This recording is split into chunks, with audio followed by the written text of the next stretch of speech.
The Kingdom of AXUM, also known as the Aksumite Empire, was an ancient state that flourished in the region that currently includes Eritrea and the northern part of Ethiopia. The kingdom was of great economic and political importance in East Africa, one of the first African states to adopt Christianity as its official religion. The Kingdom of AXUM was founded around the 1st century AD by the Semitic peoples of the region. The fertile agricultural land allowed the inhabitants of northern Ethiopia to cultivate and trade wheat, barley, and millet, as well as raising goats and sheep. This trade network included links with Egypt to the north and southern Arabia. Wealth acquired through trade and military power added to this prosperous agricultural foundation.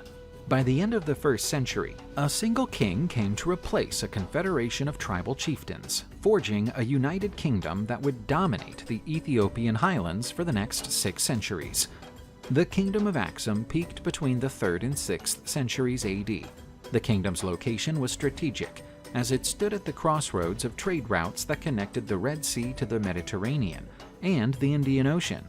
This allowed AXUM to become an important trading center, exporting products such as ivory, gold, spices, incense, and even slaves. Traditionally, the Kingdom of AXUM was ruled by a king with vast political and religious power.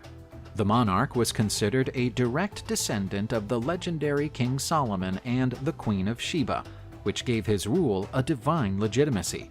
Besides the king, there was an aristocracy with great power and wealth, and a system of serfdom that allowed the rural population to work the land in exchange for protection and benefits. During the 4th century AD, the Nubians, who had previously formed the Kingdom of Kush with its capital at Meroe, attacked the Kingdom of AXUM. This dispute was over control of the regional ivory trade. The King of AXUM, Ezana I, responded to the attack with great military might, plundering the city of Meroe. The once powerful Nubia, now in serious decline and weakened, was promptly conquered and divided into 3 states: Faras, Dongola, and Soba. This collapse allowed the Kingdom of AXUM to dominate the entire region. One of the greatest achievements of the Kingdom of AXUM was the adoption of Christianity as the official religion in the 4th century AD. According to tradition, King Ezana I converted to Christianity after having a dream in which an angel gave him this command. The Christian conversion was a crucial factor in the kingdom's unification, as it now had a single religious identity, distinguishing itself from its Muslim neighbors. Christianity also brought new forms of art and architecture, such as the famous rock-hewn churches that are still a symbol of Ethiopia today.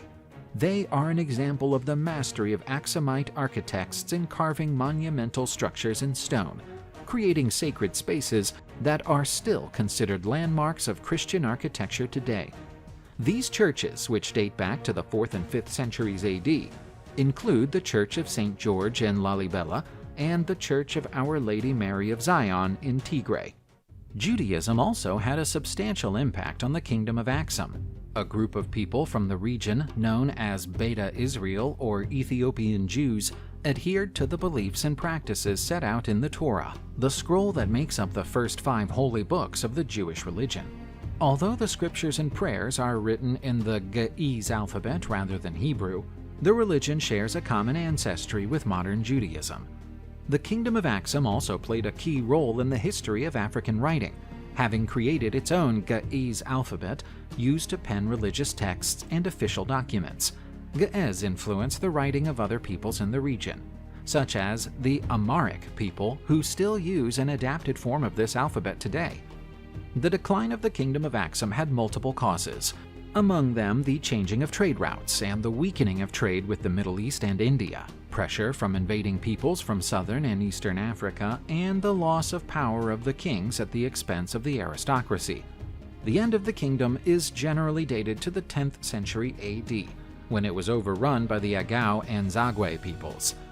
The legacy of the Kingdom of AXUM can be seen today in Eritrea and Ethiopia, countries that have inherited some of this culture and traditions. For example, the Ethiopian Orthodox Church is a continuation of the Christian tradition established by the Aksumites.